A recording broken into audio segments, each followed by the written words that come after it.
bom dia para você, bom dia para sua família. Estamos começando Palavra do Cardeal, nosso encontro com Dom Odilo Scherer, arcebispo de São Paulo. Cardeal Dom Odilo, bom dia.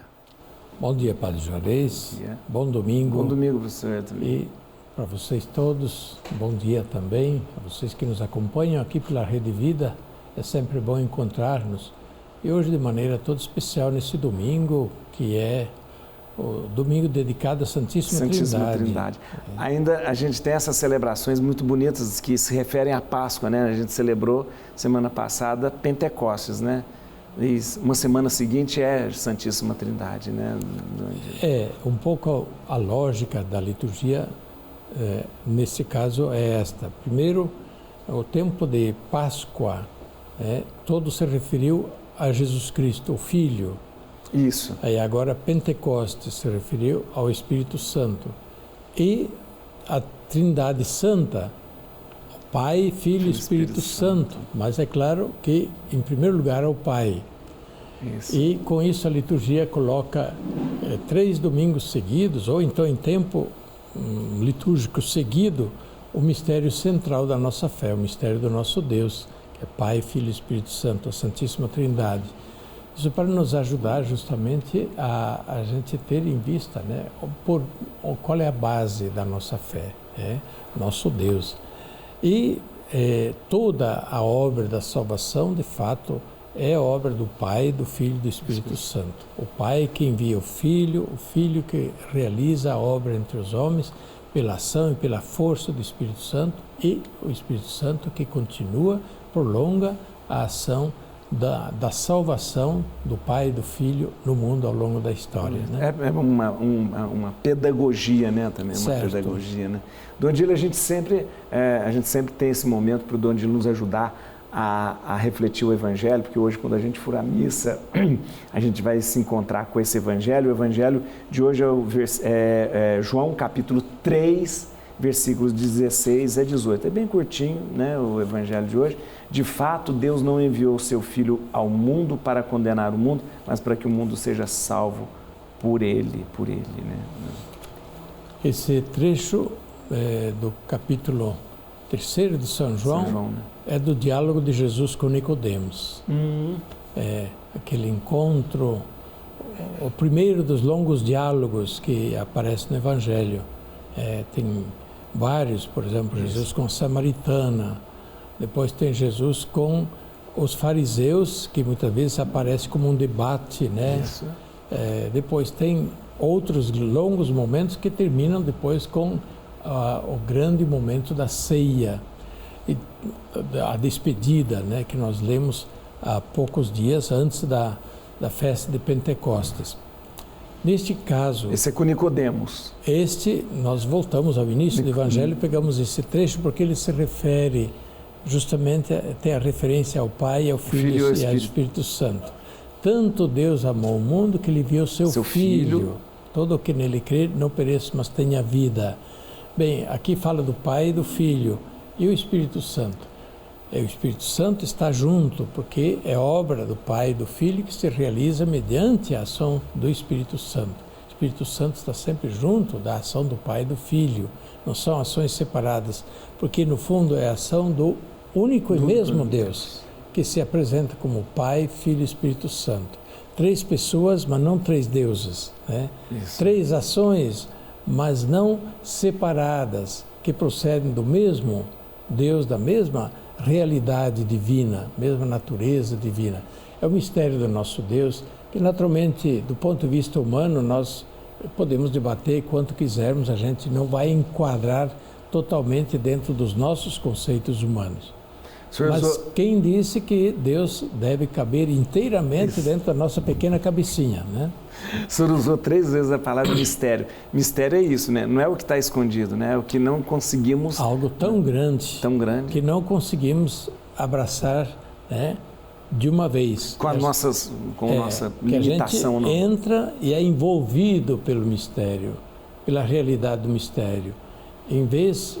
O termo de compreensão fala exatamente, eu abraço. É verdade. Portanto, ponho dentro.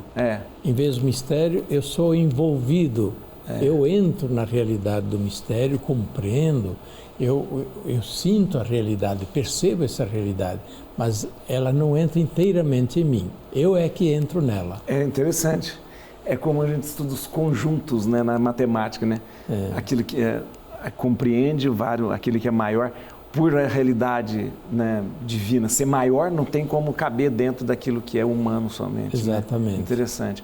Agora, onde o mistério da Santíssima Trindade revela para a gente também uma perfeita vida comunitária, uma perfeita comunhão, né? Por isso alguém já disse, a Trindade é a melhor e mais perfeita comunidade. Bem, isso é verdade, porque a Trindade Santa, Pai, Filho e Espírito Santo, é de fato um, né? E Jesus, na última ceia, na grande oração, ele explicitou isso no Evangelho de São João, capítulo 17, dizendo que eles sejam um, referindo-se aos discípulos, que eles sejam um como tu, Pai, e eu somos um. Tu em mim e eu em ti. Assim eles sejam um em nós. Interessante, o fundamento da comunhão eclesial, a comunhão dos discípulos, é a unidade da Trindade. Não só exemplo, modelo, mas é o fundamento, que eles sejam um em nós. Sejam um em nós. A unidade, a comunhão na igreja, verdadeiramente, a gente consegue construir na fé em Deus Trindade, e não apenas como projeto humano. Nunca vamos conseguir. Nunca vai conseguir. Mas na fé, dentro desse modelo, não só modelo, mas da realidade de Deus Trindade, superando os nossos limites humanos. Bem, mas na verdade é isso, né, que hoje na Santíssima Trindade nós estamos celebrando a realidade do nosso Deus, que se manifesta como Pai, Filho e Espírito Santo, mas na verdade é um e mesmo Deus, não são três deuses, né? Para a nossa compreensão. E dizendo Pai, Filho e Espírito Santo, nós estamos explicitando justamente a riqueza, a amplidão da realidade do nosso Deus. Dom Dilo, essa semana, depois dessa festa que hoje a gente celebra a Santíssima Trindade, nessa semana a gente tem um momento precioso na igreja, que é que nós chamamos Corpus Christi, Santíssimo Corpo e Sangue de Cristo, que ainda está ligado em todo esse mistério pascal, de uma certa forma, né? Sim, é a celebração, digamos, da festa da Eucaristia. A razão litúrgica, porque esta celebração de Corpus Christi se coloca depois da Páscoa, depois de ter já celebrado Pentecostes, Santíssima Trindade, é esta, que o dia da instituição da Eucaristia, que é a Quinta-feira Santa, e a Quinta-feira Santa, nesse caso, a instituição é comemorada no final do dia, já no início da noite. Isso.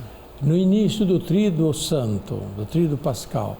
E, portanto, não dá liturgicamente para fazer uma comemoração litúrgica devida da Eucaristia, a este grande, belo mistério da Eucaristia. E, por isso, na liturgia se trouxe um dia de comemoração litúrgica próprio, agora, justamente, de Corpus Christi, para esta realidade tão bonita que nós temos na igreja, que está no coração da igreja, da fé da igreja, mas também da realidade viva da igreja. Como alguém disse, o Papa repetiu recentemente, a Eucaristia faz a igreja, e em torno da Eucaristia nós temos a manifestação da igreja, a epifania da igreja. Por quê? Porque a Eucaristia é o sacramento de Jesus Cristo, e de Jesus Cristo com os seus discípulos ao redor da mesa da Eucaristia, ao mesmo tempo, é claro que é o sacramento da entrega de Jesus por toda a humanidade, sua entrega na cruz para que todos por ele tenham vida. E a igreja se alimenta da Eucaristia, a igreja que não se alimenta da Eucaristia, a comunidade que não se alimenta, ela morre, né? Porque morre de inanição, né? Justamente, né? É verdade. A igreja, indo pelas palavras de Jesus, precisa se alimentar da Eucaristia porque se alimenta de Cristo, precisa se alimentar de Cristo. É verdade que a Eucaristia não é a única forma de se alimentar de Cristo. Também a palavra. Palavra, né? A palavra é o pão, Jesus é o pão, que se dá a nós em forma de palavra, mas também na forma do sacramento da Eucaristia.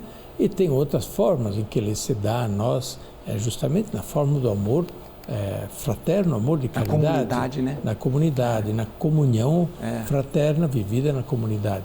Porém, o sacramento da Eucaristia é a expressão máxima desta entrega de Jesus e desta comunhão, dessa congregação dos discípulos com Jesus e Jesus no meio deles.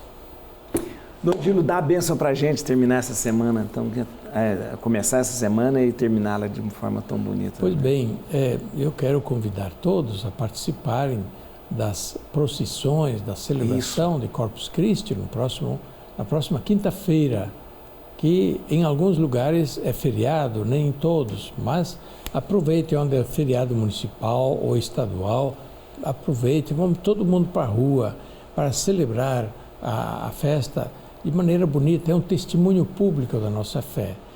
Quando nós acompanhamos a procissão eucarística, saindo pelas praças e ruas das nossas cidades e comunidades, nós fazemos isso que Jesus fazia com os apóstolos, saía pelas ruas, rodeado de gente, etc. Eu sempre imagino a nossa procissão de Corpus Christi, mais ou menos faz aquilo que Jesus fazia com o povo andando lá em Jerusalém, andando na Galiléia, sempre seguido por muita gente. É um pouco isso. Portanto, um testemunho público da nossa fé, é um sinal visível daquilo que nós somos como igreja. Jesus com os seus discípulos. E isto não é escondido, não fica só dentro da igreja. Vai para fora, é no meio da cidade. Por isso, é um testemunho público, vale a pena e é bonito. Que Deus nos abençoe a todos e a Trindade Santa olhe por nós com muito amor e carinho. A bênção de Deus Todo-Poderoso, Pai, Filho e Espírito Santo, desça sobre vós e permaneça para sempre. Amém.